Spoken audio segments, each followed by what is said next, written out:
game, everyone. This is Rich Ramon, and you're listening to Still Toking With. Yeah. Greetings, my friend. This is the brain of TV's Pinky and the Brain. Yes, and my human avatar, Maurice LaMarche. Hi, it's Chris Poland, and you're listening to Still Toking With. Hey, this is Eric Roland, voice of Kendo Rappa on My Hero Academia, and host of the Tough Love Podcast. You're listening to Still Toking With on the Dorkening Podcast Network. My crew is ready to obtain the absolution, removing any doubt that we were ever fooling. What's happening, everybody? Welcome to another kick-ass episode of Still Toking With. Yeah, you know who I am. It's right there somewhere. Yeah. There it is, right in the corner. No, I'm excited for tonight, as always. This is the second episode in a 4-part series celebrating the 50th anniversary of Little House on the Prairie. So that's all I'm going to say for now. But as always, let's see. Sparkly. We're going to call him Sparkly tonight. The sparkly one himself, Mr. Jeffrey Mark. I'm so sparkly. Hi. So happy to be here. I love being here with you. I love being here with Ben. And I love being here with our guest, who was indeed part of the Little House on the Prairie family. Good heavens, there were a lot of children on this show. And I pride myself on having met or known just about every child star, with the exception of Judy Garland and Shirley Temple. So we have another wonderful young talent here. Pleased to welcome to our show, Jennifer Donati. Hello. Hi, everybody. Thanks for having me on. Welcome. Our pleasure. And hey, Jeff Holman, we miss you. Yes, that's our other co-host that's doing family stuff. But apparently he's not doing family stuff like he's supposed to be because he's watching the show. Oh, tattletale. Tisk. No, I'm just kidding.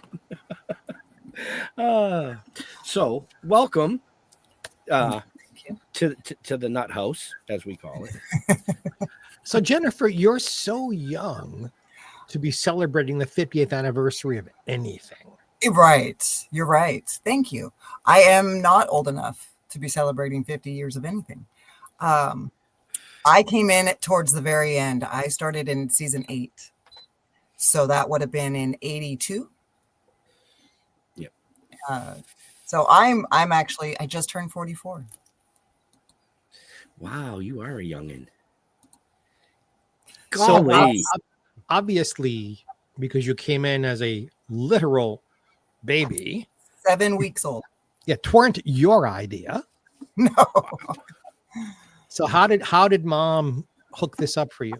So my mom didn't necessarily want to do this either, but she had a friend that worked at the casting agency, and my mom had just had twins. And she said, the studios are always looking for twins, and maybe you could go do a commercial or do something just for fun now that you're staying at home. Well, our very first call was to go meet Michael Landon, and nobody says no to Michael.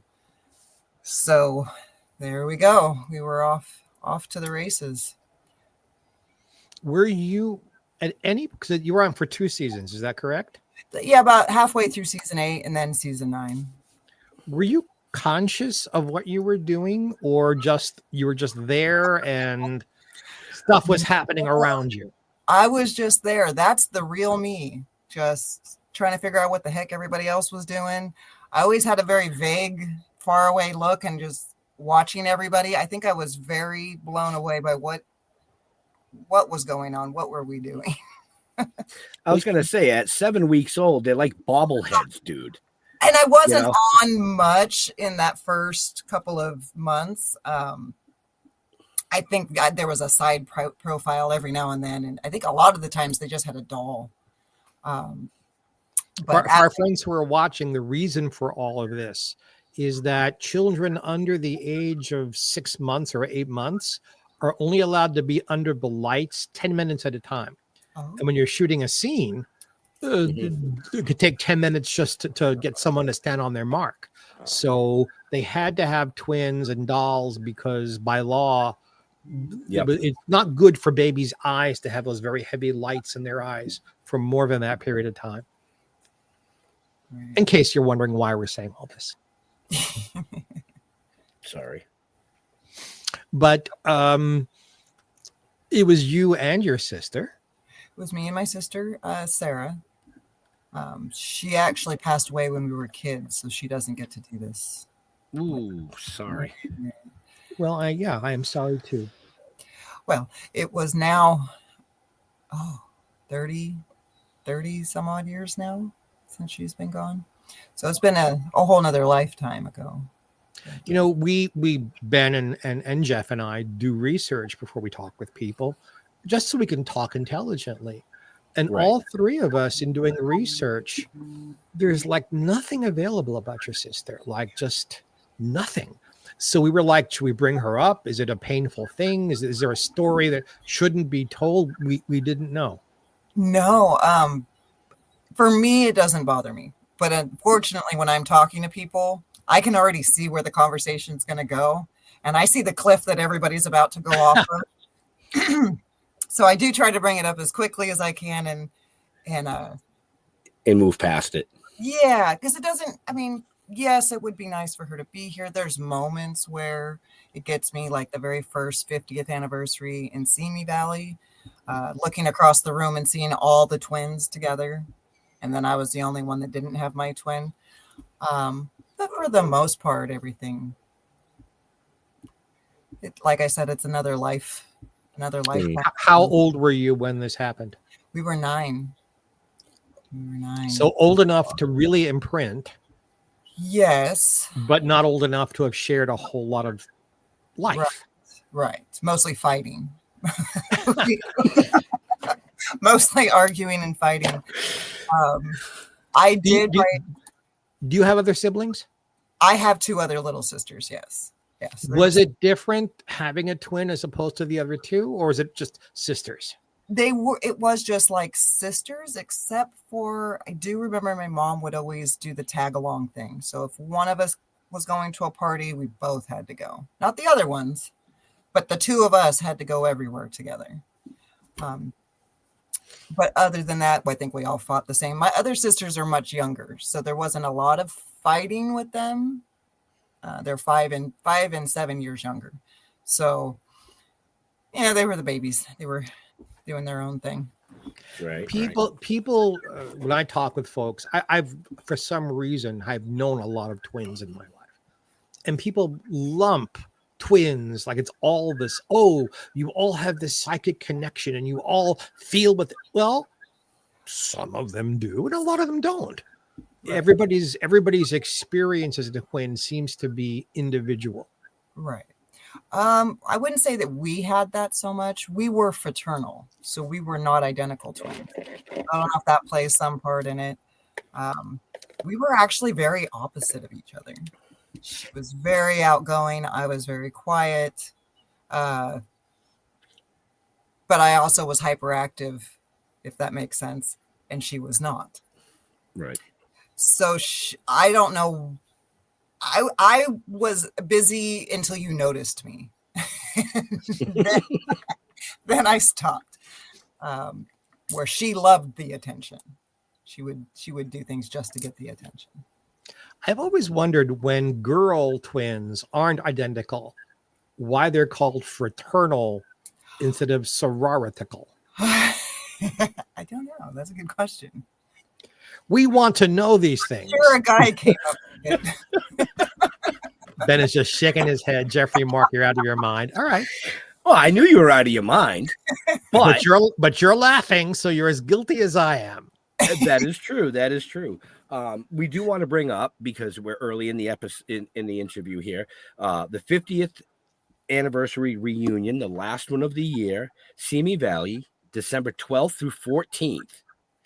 All the information is in the show notes, folks, up above, down below, depending on where you're watching or listening to us. So if you're in that area, or if you're not, get off your ass, go out there, meet some of these incredible people. We've had multiple on the show. There's just some of them, just saying, just some of them. So I had to get that out of the way right away. Yeah. Now we can just chat. Now, I've been friends with Allison for like 20 years. Is it true she kind of sort of found you as an adult? Well, okay. So they came to a Comic-Con in Bakersfield, which is where I live. And I had been out of touch with them since we left the show. And I think I tried reaching out to Melissa Gilbert on Facebook Messenger. She didn't answer. And I'm like, I don't know how you, I know, right? Right? Like, how can you just dish your child like that? I don't think she ever even opened it. Now, the number of messages I get on Facebook, I understand why people don't open those. But my husband was like, if you want to meet them, this is probably your chance to go to do it. So I went over there, bought a ticket, got in line, and the rest was history. And she wasn't even there that time, actually. Huh. She was supposed to be there. She had a table and a poster, but something happened. And I can't remember what it was, but she was actually not there. Well, Allison's a total pro. She's a cottage industry. She is a force of nature. If she wasn't there, she was either deathly ill or her husband was deathly ill or something. I think she had a cross. There was some other thing that she was supposed to be doing. Or a chance to make money. Yeah. That sounds good. Allison's amazing. I love her. She is. And Dean and I are good buddies too. Okay. Dean is a good guy too.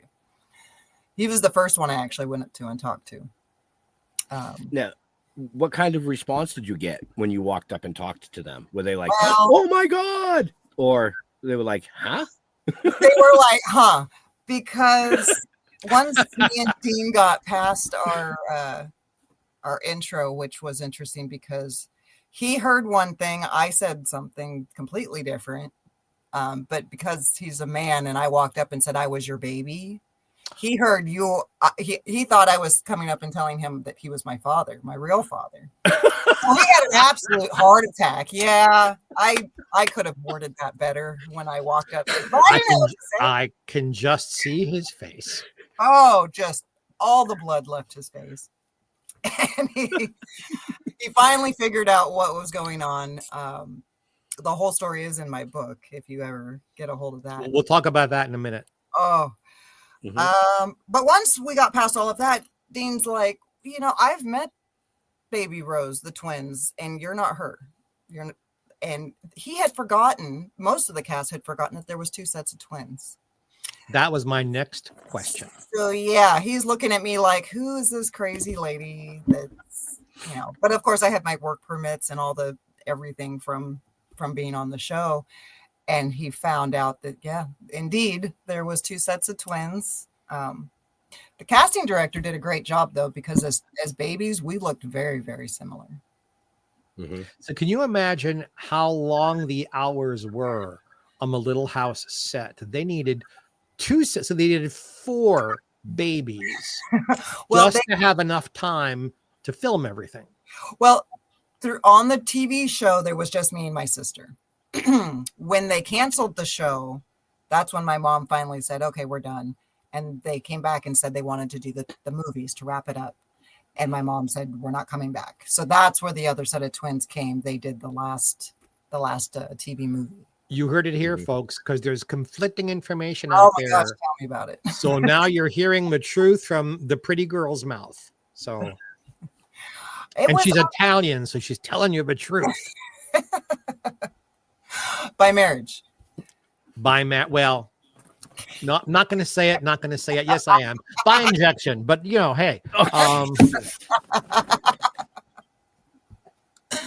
But I'll just stare at you till you finish laughing. Go ahead. Oh, my God. Okay. I forgot what I was even saying. There was 2 sets of twins. 2 sets of twins. Oh, well. It's back then there was no internet. So when my family left the show, we never looked back. The second set of twins ended up being credited for the entire thing. So the confusion online is deep, about 40 years deep. Wow. That's a big mistake for SAG-AFTRA to make. Yeah. But I don't know. I've spent the last 3 years trying to fix it, but I don't know that it will ever be completely sorted. Even IMDb doesn't exactly have it right. No. I've been working. Do you know Stephen Wishnoff? Very well. I have been working with him to get that updated and corrected and credited to which episodes I was actually in.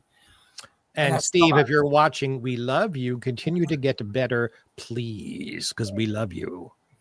He's had a hard year with his health. He has. I just talked to him the other day. He does really well until he's not. He needs a timeout. But, uber talented man, and very, very good guy. Yes, he is. I met him at Dawn Wells's house originally. Dawn Wells from Gilligan's Island, Marianne. She threw me a birthday party and invited Steve to the party for me to meet, and we've been friends ever since. That's amazing. You guys have the craziest stories. Every time I talk to Steven, there's a crazy story. You don't know the half. Oh, I'm sure I don't. I don't know that I'll ever know it all.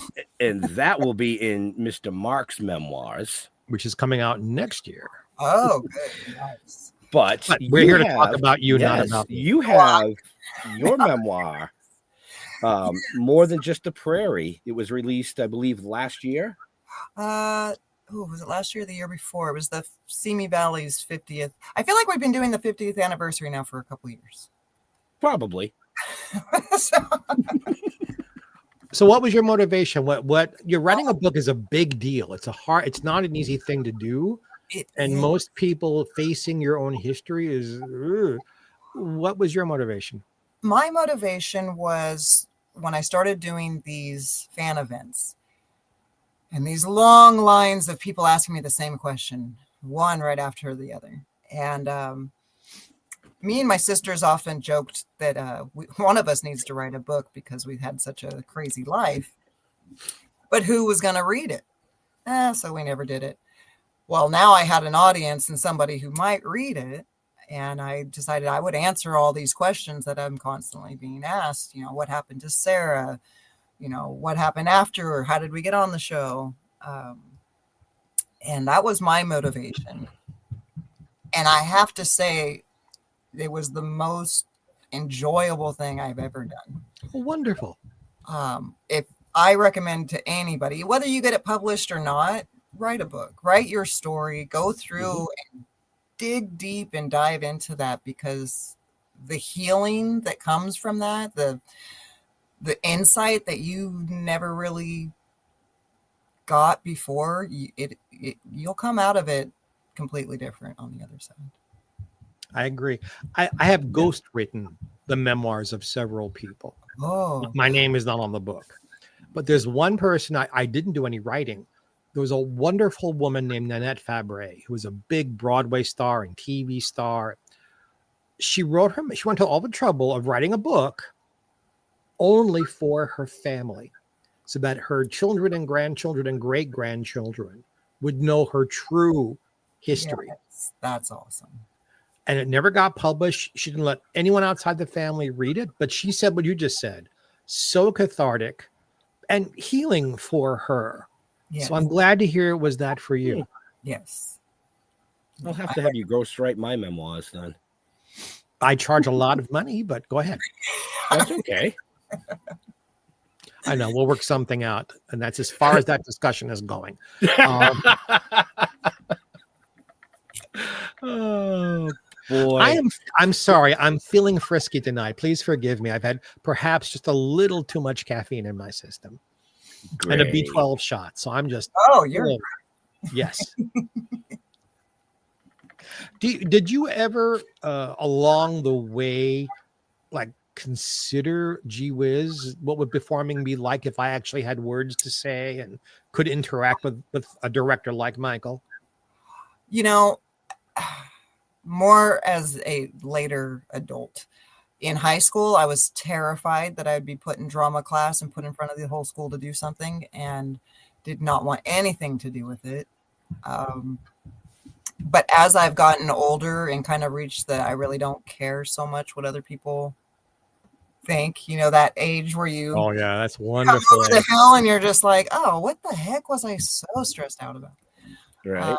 Now it seems interesting to me.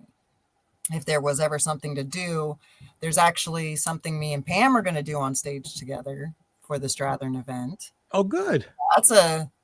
That's exciting. We have a rehearsal right after this, so Because you're a pretty lady. well, thank And you. and you speak well. You have a good voice, and you're intelligent. Obviously intelligent. Well, I don't know. She came on this show. Yeah, but she's navigating us pretty well, Look, I like She is. or at least me anyway. but yeah, I think it'd be interesting. I don't know. I wouldn't quit my day job to do it necessarily. What is your day job? I'm a heavy equipment operator. All right. Get the hell out of here. So, yep. Wow. And I will release the first 14 punchlines that I'm not going to say. How did you get into doing that? Because that's Well- stereotypically not a female thing.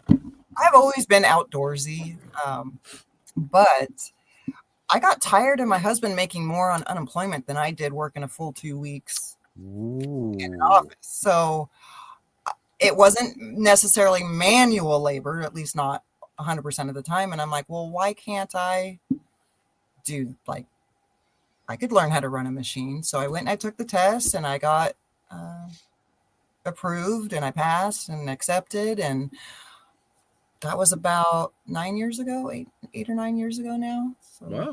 And are we talking like cherry pickers and caterpillars and forklifts and that kind of stuff? Or? Yeah, like bulldozers, Bulldozers and excavators, backhoes, loaders, That is so cool. scrapers, whatever they tell me to get on, that's what I go do. do you have a favorite? Just out of curiosity. My favorite is a dozer. That one is really my favorite. I've been missing a scraper lately, but you only miss those for about the first hour. And then you quit on it anymore. I must really like you, Jennifer, because I've allowed 54 punchlines to just whoosh by us without saying Now you like any of them. walking right into these. What's going on? Yes, you Oh, are. yeah. His eyes just keep lighting up like a Christmas tree back there. But Should I'm I being let him? Now I'm curious. I'm being respectful. No, I'm going all the way back to heavy equipment operator. Well, your husband is Italian. I mean, you can go that far back in the conversation.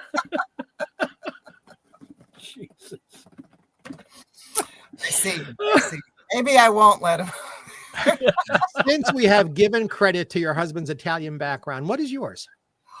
German, Irish, Jew. I'm a mutt. See- Oh, most of us are mutts. I think most of us are mutts. Yeah. Yeah. I was in my head on. I'll translate, friends.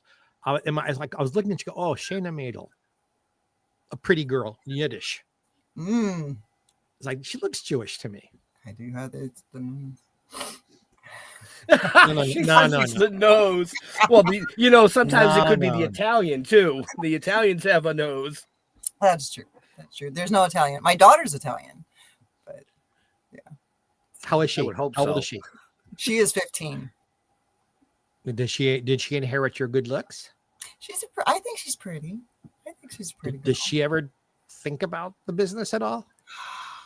And she hasn't come out and said anything if she is interested. Is she interested in your history with it? Is that like important to her, or she couldn't care less? Yeah, she has become friends with a lot of the Little House cast. So whenever there's an event, she very much wants to be there. Her and Charlotte Stewart are very close. Her and Pam Roylance are very close. In fact, she'll disappear for hours with them, and I don't even know where my daughter is. And she's with Charlotte. Charlotte's a lovely lady. She is. She's so sweet. I have an unusual family situation, and I'm a stepfather to my partner's kids, and he was in the industry and locally famous where they grew up. He was a drive time DJ guy. So locally, he was very, very famous. And, I've been doing this for over half a century myself. And so, two famous fathers, and they couldn't care less about show business. No. Just has no interest at all. No, she gets embarrassed when her teachers find out somehow. And she's like, no, I don't want to talk to them. I don't want to tell. No, Mom, I don't want to do that. She's not into it. My older grandson, when he was in high school, he was a sophomore in high school, comes home one day, Papa, they talked about you in class today. I said, cool. How cool is that? Well, would you like me to come in and like talk to the kids? No, stay away from my school.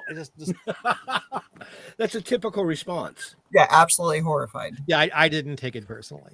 Just No. like being led off away from the front door of the school so they couldn't see what car he was getting out of. Yeah. Yeah. She hasn't done that to me yet. She wants me to get her as close to that gate as I can. Yeah, but she also has an Italian father. Right. So rules are a little more rigid usually. Yes. I think it's wonderful. I think it's wonderful that you've plugged into what makes you happy, what satisfies your soul, as opposed to somebody else's expectations. Yes, I've done a lot of things, and I don't know if it's the ADD, but I do flit from this. I've stayed with this for quite a while, but I've worked in call centers, waitressing, dishwasher. See, you are in show business. Right? I was in a scrapyard for years. I just kind of try it all until I find something you like. And this is by far the funnest job I've ever had. Excellent. How long did it take you to write your book? About 7 months. And you did it all yourself? I did it all by myself. I had an editor that I worked with for a minute, but she could never show up to the meetings. So those people. Yeah. We know those people. There was I only did it once. There's a special doll we stick pins into those people. Yep. Did it over and over and over again. And so I decided I could just do this by myself. She gave me a lot of good ideas, and I did not have a long period of time to do this because I really wanted to have it printed and in my hands for Simi Valley. And self-published? Self-published. Excellent. I didn't want to mess around with any of that. And I also, after talking to Wendy Lou Lee, who played Baby Grace, she did go through a publisher for her first book. And then for her second book, she self-published. And the amount of freedom you have being self-published, and I own it. It's my story. It's my cover. It's my title. They can't take any of it. They don't have control over whether it stays in print or goes out of print. Yep. I felt like that was more important to me than to get somebody to pay for it, because it didn't really cost too much money. I mean, unless somebody was going to offer me life-changing money, I didn't see the reason in selling it to them. Yeah, that doesn't happen anymore in publishing. So, yeah, I'll do it myself. Yeah, self-publishing is definitely the way to go. Especially for people like you and Ben and Jeff, who make their most money, not online, but at events. Yeah. To have the books there, and you get to keep all the money, and no one's picking your pockets out of it. Yes, yes. People like me, I'm not associated with any one show or anything, so I depend upon Amazon and book signings. Right. It's a different paradigm, but yeah, for people who've got a built-in place like that, it's wonderful. Yeah, it's well paid for itself at this point, so that's the best that I could have hoped for. Yep. I also admire that, unless that's just the backdrop, no, you have books you read. I do read. Yay! Yay! He says. What kind of books do you like to read? I like all kinds of. Most of these are history books. Nice. But history is so interesting, and I collect old history books because you can't change what's written in a 100 or 200-year-old book, where when you go online, things get a little changed up or pushed to the back. And I like saving the history. I like saving it for future generations. Maybe somebody will value it later. Yeah, the current younger generation does not seem to have a lot of respect or interest in what came before them. And No, but maybe when they're older, they will. I hope so. I don't know that we cared so much when we were super young. I did, always. Did you? Always? Always was very important to me. What came before? Because I couldn't figure out what was happening now unless I knew, well, how did this happen? Well, you have to go 500 steps backwards. Yeah. And it always fascinated me. See, I've always loved history, but more military history. Okay. Yes. I really like the military histories. I am getting into it the older I get. When I was younger, I really, really liked Egyptian history. Really? And ancient history. That was very interesting to me.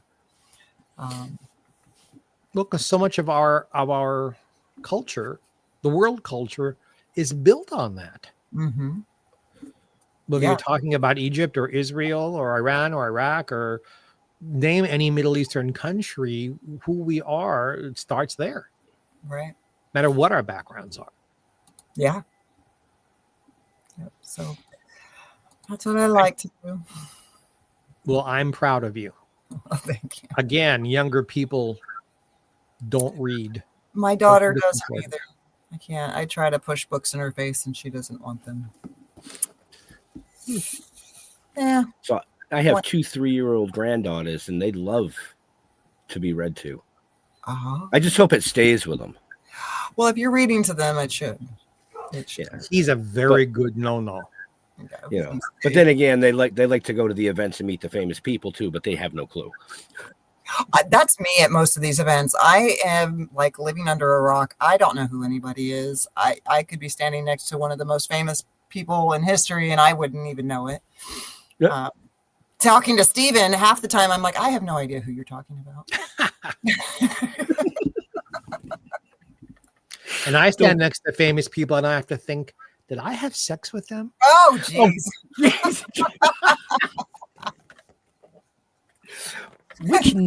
Which notch in the post were you? Oh, Jeffrey. No. I was a wild young man. I've gotten very square in my older age. Calming it down a little bit. Well, getting clean and sober calmed it down quite a bit. That does help. Yeah. And then when my partner died 7 years ago, I've just become a different person romantically and sexually.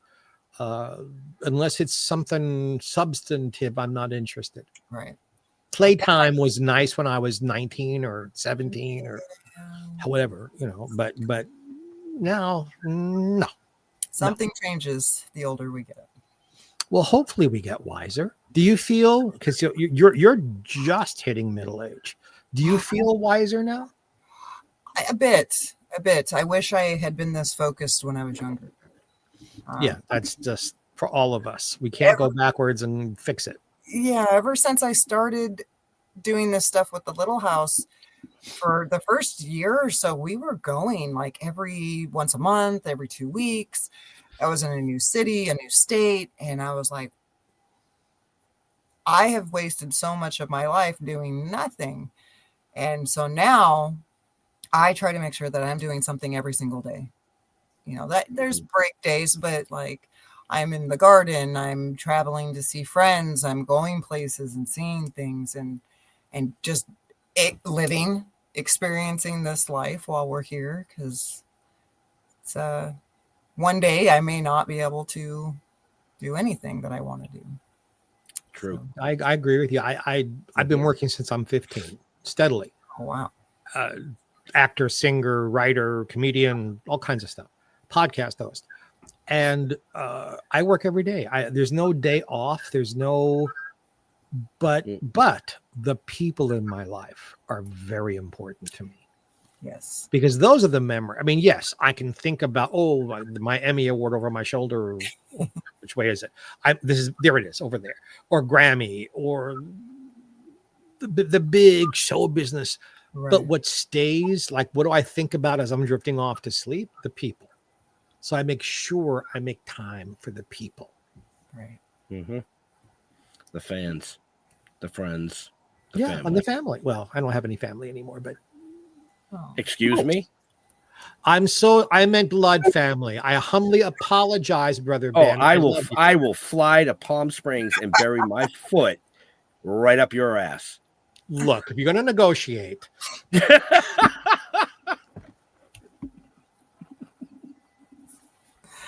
Oh my gosh. I just took a punchline from a wonderful, wonderful. I'll take 1 minute to tell the joke. A big burly truck driver gets into a car accident with a slightly effeminate gay man who's driving a convertible. And they get out of the car, and the slightly effeminate gay man is carrying on and drama and and the truck drivers had enough and said, "Look, shut your mouth or I'll shove my fist up your ass." And the gay man goes, "Oh no, I'm not settling out of court."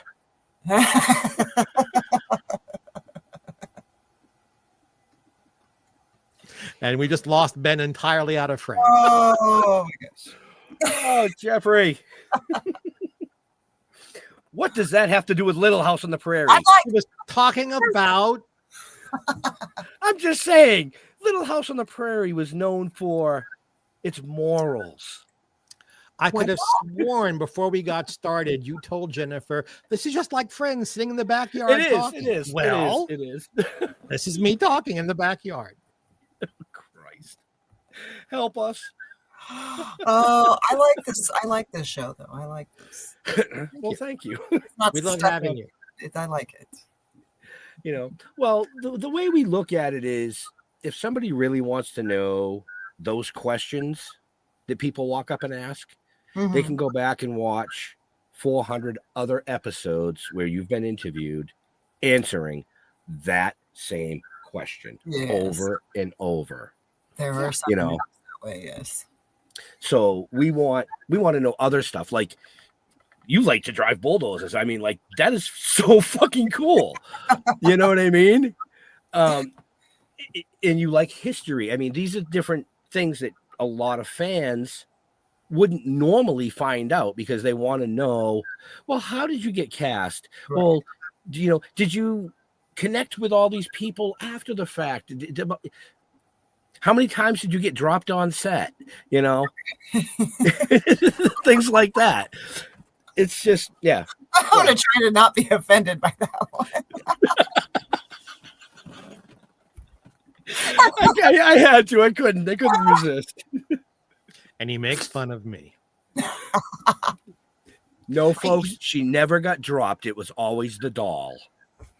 You mentioned something in the conversation a while ago. We just let zoom by us.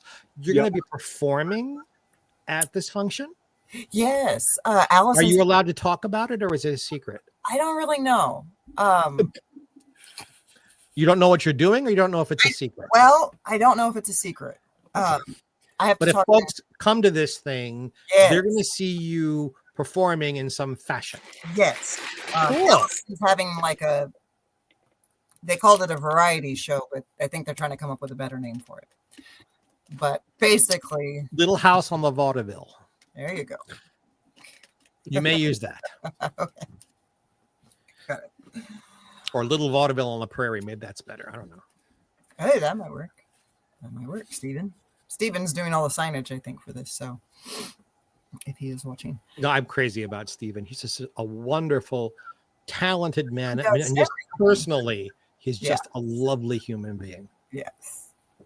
I met him at the beginning of the planning for the Simi Valley. So it's been a couple years now. Mm-hmm. We're talking about Stephen Wishnoff. Look him up, because you will enjoy everything he does. Absolutely. Yeah. So it's going to be a surprise, but me and Pam are doing something together. Very That's cool. wonderful. That's wonderful. So again, folks, we mentioned it at the beginning of the show. This is the 50th anniversary reunion, the last one for the year. Simi Valley, December 12th through 14th. All the information is in the show notes, up above, down below, to the left, to the right, depending on where you watch or listen to us. As well as Jennifer's information. That is all there as well. Links to her memoir, links to her personal pages that she allows you to see. So, yeah, it's that Jennifer, simple. the folks that are showing up to see you guys do the 50th, will there be an opportunity for them to get autographs and things? Yes, there's a meet and greet for all 3 days. And I'm sure your book will be on sale there as well. Yes, and it's actually cheaper to get it from me than it is to get it from Amazon.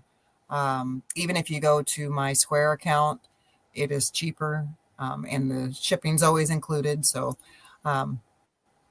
Amazon doesn't pay very well, so I try not to. I'm hip, baby. I'm hip. The big difference, because our books are on Amazon, Barnes and Noble, but we want people to come to the show to get them. The biggest difference between the two folks is, yeah, you can buy it on Amazon, but if you go to the show, you can have it personalized. I will sign it for free. It comes with the book. Look at that. So, and I'm glad you said for free, because some of our friends go to these functions and they charge.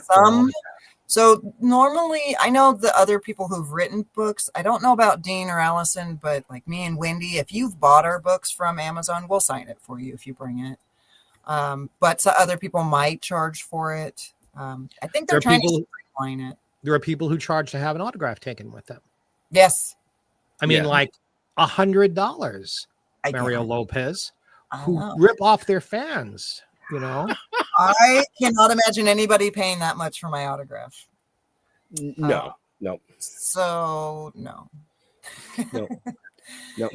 Jeff and I, my business partner, Jeff and I are the same way when we're doing events. If they buy our book or the TV series, DVDs, or whatever we have, we do not charge for the signature. Yeah. Oh. It's just, because without, thank you. Well, without those fans, none of us, the three of us and everybody else out there that's in that category, wouldn't be there. Right. Yeah. The only time I grit teeth a little bit is when a fan shows up in person with like 6 books. Yeah. Oh, don't put my name. Just sign your autograph. Yeah, and what are you doing with these?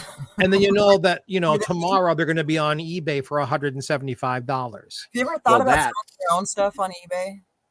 Have I followed my own stuff? Absolutely. No, have you thought of selling your own stuff? Oh yeah. Yeah. I have not. I'm like, if you're really selling it for that, maybe I should start posting some stuff. So, really quick, interesting story. When we released our first comic book, which is pulled from the first novel, we were called The Toking Dead instead of Toking with the Dead. We had a 2.5-year trademark dispute with AMC, Robert Kirkman, The Walking Dead, the whole 9 yards. It was David versus Goliath kind of bullshit. Long story short, we sign all those. There's only 2,500 in existence. So we were at an event last year and somebody came up and they bought, 3 or 4 of them. And then they showed us online that they had it graded and it was selling for $4,500. So I said, okay. I signed a few of them. We put them online for $100. Well done. Very good. So yes. Got back down to earth.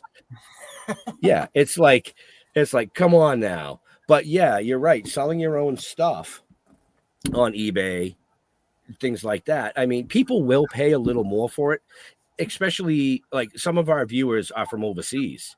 There's no way that they could get to Simi Valley. There's no way they could get to, the West Coast or the Midwest to potentially have that signature. Right, so they would pay a little extra to have it done. Right. The other thing I do that maybe you could do too is you get book plates. And for someone who's already bought your book but doesn't want to pay for shipping back and forth, you can personalize a book plate and they just paste that inside the front cover of the book. And yes, there you go. Dean does that. I could do that. Yeah. I don't get too many cries out from people trying to get their book signed. So Not yet. You will now. that would Hopefully. be that would be Hopefully. A lot of eyes are on this show, whether you're watching it live or later. wonderful. Believe me, you just made a whole bunch of new friends. Oh, Yeah. Yeah. We broadcast live on 32 platforms simultaneously wow. worldwide. And then Saturday, this will go out at 4:20 in the afternoon on every major podcast platform around the world. So there's 19 of them. So Yeah. basically, almost 2 million people have a Yeah, chance. I'm not going to think about all those people. Jennifer, they love the show and they love you for being on the show. So they're all friends. They're all happy. Okay. Wow, What? it just got really quiet. No, because both of us were thinking of a question at the same time. What? You must have asked. I mean, you're so young, meaning at 42 these days is like 30. You've hardly really gotten into the big shank of your life. What is your vision? What would you like to see Jennifer doing 5 or 10 years from now? I've been thinking a lot about that lately, and I'm not sure. I don't know what's next. What do I do next? I've thought of writing. There's more books that I would like to write, even fiction. Cool. But being my work in construction, I'm working 10-hour days, usually an hour or more away from the house. So by the time I get home, there's no time for being creative and writing anything. So That is not true, because I also work in construction, but I build houses. So I've been doing carpentry now for 38 years. Okay. You go onto any of my socials and you see I've been building a greenhouse in the backyard. Do not judge me. I would never judge you for that. But I also do 10 to 12-hour days, depending on where the job site is. So sometimes I travel an hour. There's times where, believe it or not, I'm traveling to a different state to do work for people. Gosh. But I always find a little bit of time every day to write. And he's being a little humble here. Write his comic books. Produce. We have another podcast, the two of us do. He's my producer, where we play Ella Fitzgerald's music, and I talk about, because I've written a couple of books about Ella. And there's another one besides that he's produced for me. So he's constantly working, and I don't know where he finds the energy, but he does. I don't either. I just look good on the camera, and then when I shut it off, I go upstairs and I go. And he's a husband and a father and a grandfather, and he's you are Allison. Yeah, Allison is. I've never figured out how Allison does what she does, because it's global. It's not like we're here and globally people are watching us. Right. Allison is global, traveling everywhere. The only thing I can say is that when she's done, she's done. When the event's over and it's time to go, she's in bed. She knows that she needs to go lay down or she needs to rest, and that was enough. I do the same thing. That's part and parcel, I think. If you've ever toured with a show or had a singing tour or a comedy tour, you learn the fun is on stage, but you got to get yourself well nutritionally and well rested, and otherwise you ain't going to make it. Right. No. Right. Jeff and I were like that. Go ahead. No, she just takes very good care of herself while we're out and about. Yeah, and she has a wonderful husband who takes wonderful care of her. I love Bob. For the first 2 years, we would go to the after parties. We would hang out in the. I don't drink, but we would hang out in the bar area till 2-3 o'clock in the morning. Now everybody's like, "Oh, you're gonna come to the, sit and chat," and I'm like, "Dude, it's 8:05. It's 5 minutes past my fucking bedtime." Exactly. 8 o'clock. We're done. Ethel Merman used to talk about being in a Broadway show, 8 performances a week, like being a nun who takes the veil. You can't look at anything else. You can't think about anything else.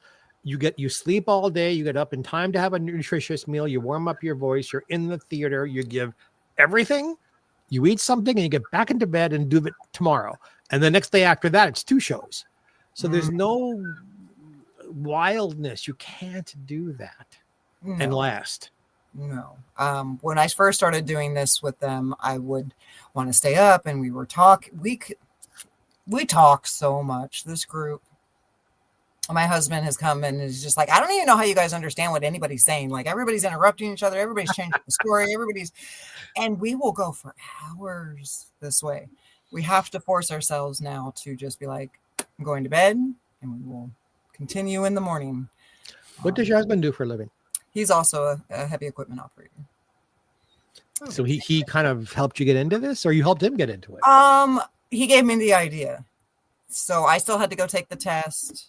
I still had to hold my own job.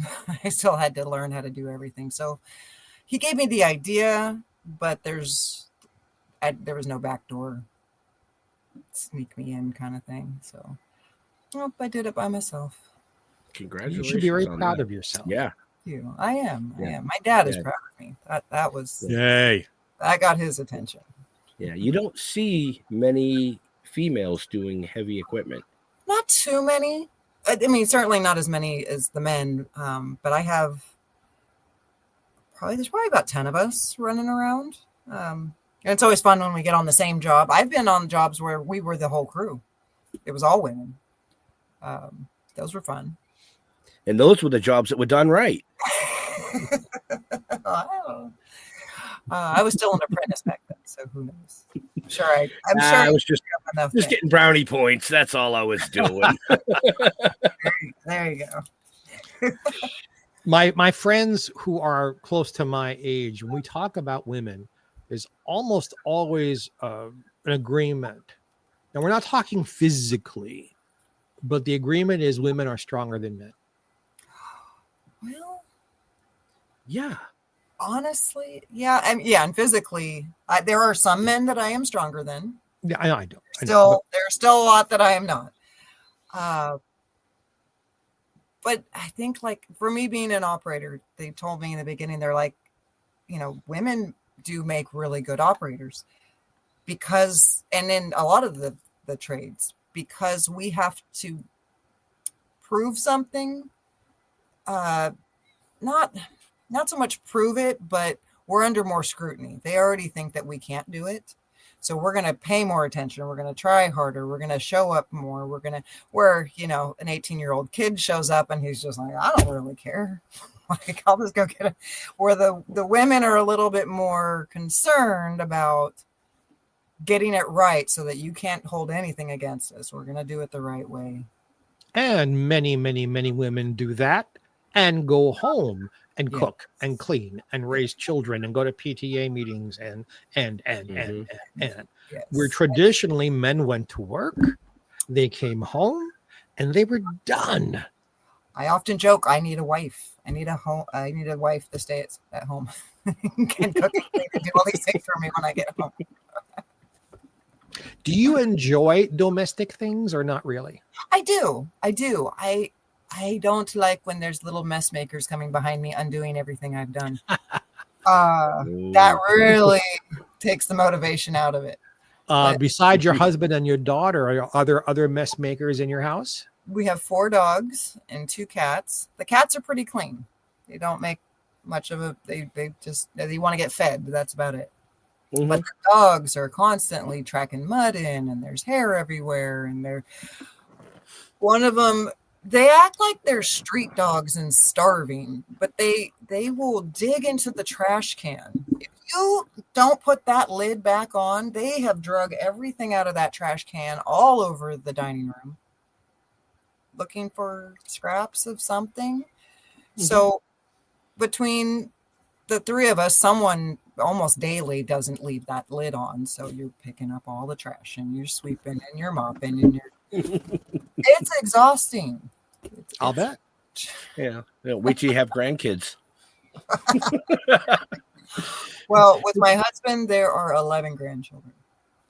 Oh. Yeah. There's already quite a few. They are trying to So you know. I think. Yeah. They don't come over too much. A lot of them have moved out of state now. So there's only 3 here. I think there's only 3 here. My husband has 5 children. We lost one. I'm so sorry. He has kids, babies coming out of everywhere. They're taking over. His eyes just went. He got so excited, and he was like, "I can't." Nope. Not one thing. Not one thing I was thinking was appropriate. Not one. And that has stopped you never.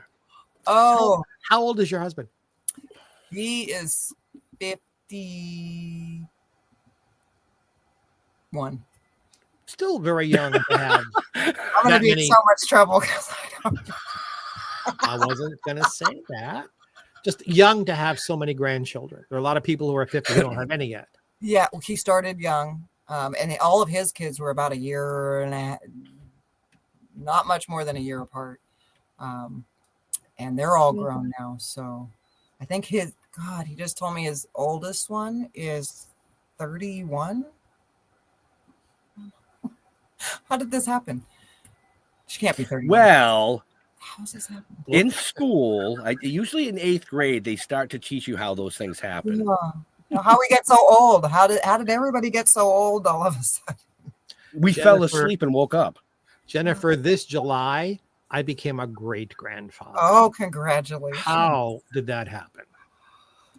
Ooh, right? Because you're not old enough for that. Well, because my oldest grandson didn't know how to keep it in his pants. That's how it happened. Yes. Yeah. So teenage pregnancy and, and because I know that they never, ever watch my shows, he and the mother of the child named their boy Salem Ann. So we're counting the 5.5 years to this kid's first getting beaten up after school. I almost just spit my drink out. Salem Ann, because it's cool. Salem's cool, but Ann? Yeah. Salem Ann. Well, the mother is transitioning to be a transgender male. Okay. So the family plan is that they're going to have 2 fathers and this child. And I don't judge that. That's their business. But Salem Ann, think of the child. When you're naming a child, folks, from all of us here, when you're naming a child, think of the child, not what's cool. Because the child has to live with it the rest of their lives. That is true. I like Salem. Maybe they'll just shorten it and just stick with Salem. Or Sal. Or Sal. Even Lemmy. Yeah. But otherwise it sounds like Sailor Man or something. Sailor Man. Yeah. Where did they get that? Do you know what the inspiration was? No, but it sounds like a prostitute who works near the Navy.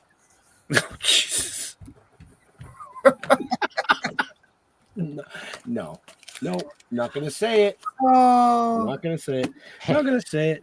Oh, you know what? My mom didn't like my daughter's name either. What's your daughter's name? Aslan. Spell it, please. Azlynn. And she thought for sure kids would make fun of her. And did they? No.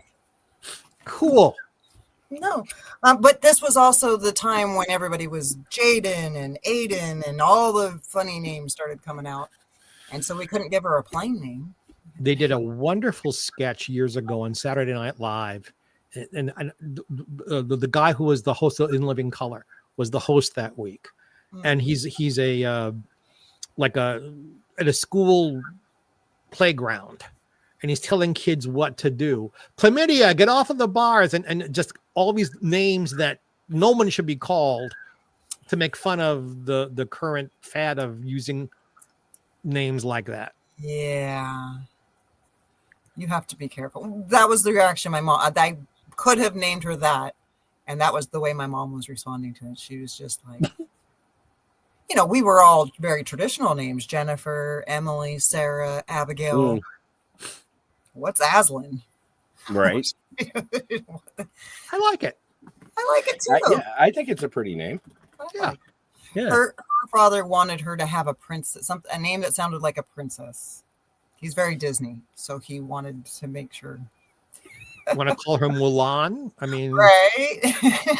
No, an original princess can't be one that already exists. Yeah. So there. I think Princess Jennifer is a very pretty name. Oh, he's trying to get points now. Now he's getting the brownie points. Now, I think Jennifer, unfortunately for you, we like you. Why is that unfortunate? I think I like you guys too. I know, it was a joke. Again.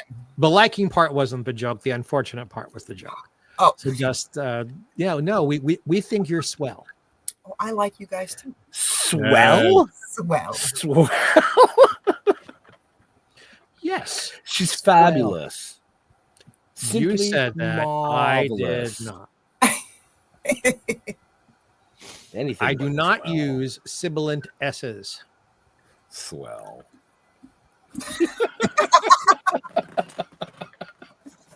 Anyways, folks, we are a little bit over time. We don't want to keep Jennifer too long because, she's probably got to clean up the trash. Well, by now.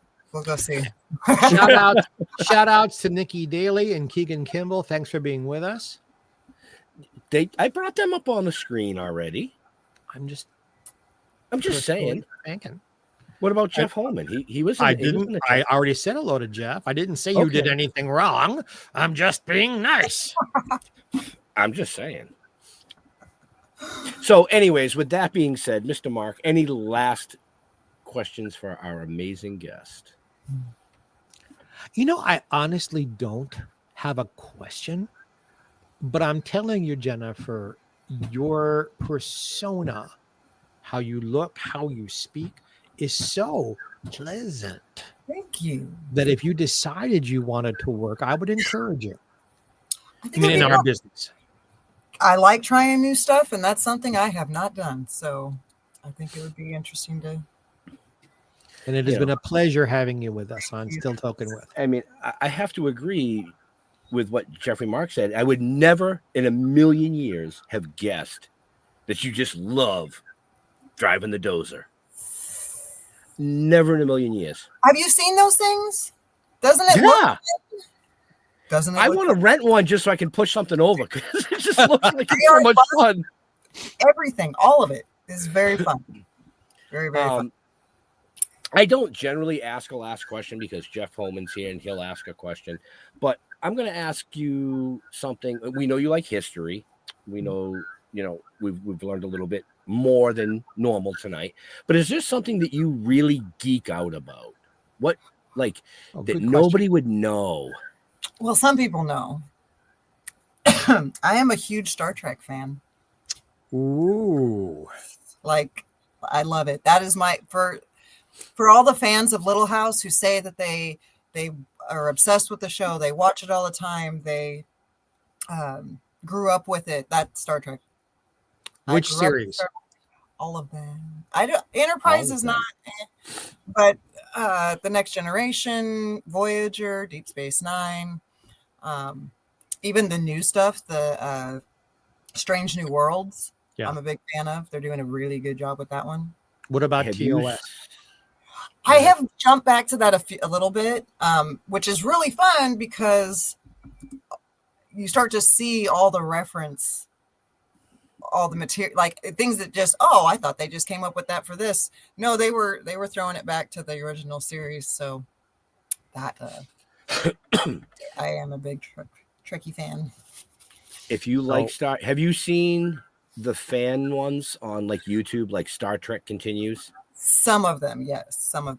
I check out Star Trek Continues. It's really good. That's done by Vic Mignogna.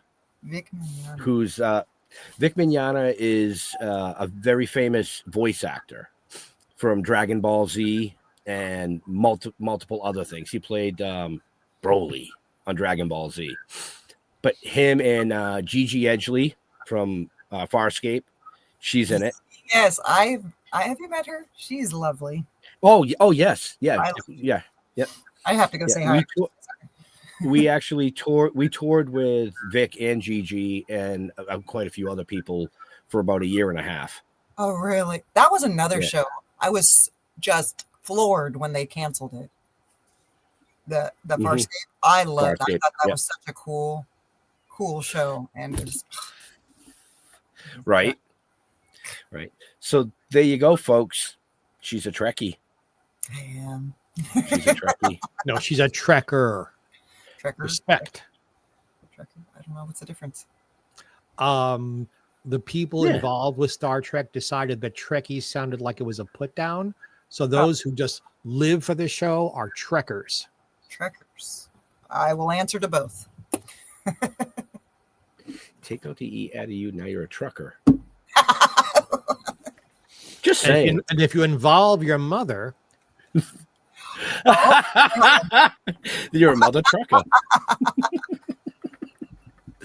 Oh, on all right, that note, last double entendre of the evening. Go. Ask your question, sir. I already asked it. No, your next question. I don't have it. Oh, the last question of the show, which Yes. is this one here. Yes. So, Jennifer, where do you like interacting with your fans and friends on the social medias? I am on both Facebook and TikTok, and I kind of bounce between the two of them. Okay. Simple answer. See that, folks? Very simple. It's in the show notes. My name up, It's- you'll find me. It's in the show notes. There you go. Perfect. Mr. Jeffrey Mark.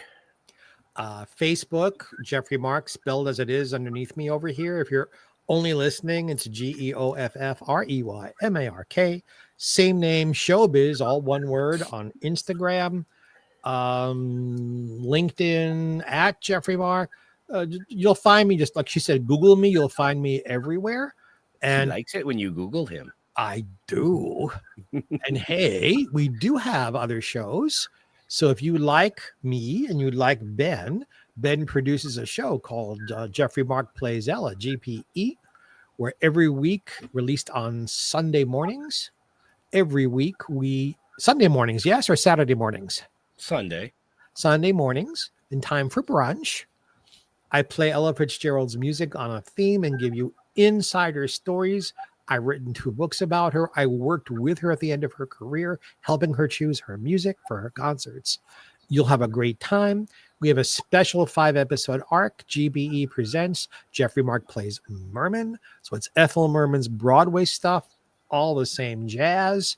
So if you like all that stuff, you'll find those things on the same channels and platforms and places that you're finding our show. And we encourage you to be with us every single week. So there. as far as us, stilltoking.com. Just go to stilltoking.com, as Jeff would say. Everything you want to know is there. All our social media links, all these amazing shows, all 6 seasons coming into the 7th season are archived there. They're archived pretty much anywhere that this is running live. Let's see. Next week. No, oh man, I just knocked all my pens on the floor. Boo. We are here next week with Stan Ivar talking about Little House on the Prairie again, but on our regular night. I thought it was an off night, but it's not. That's why I mentioned it. Oh, well.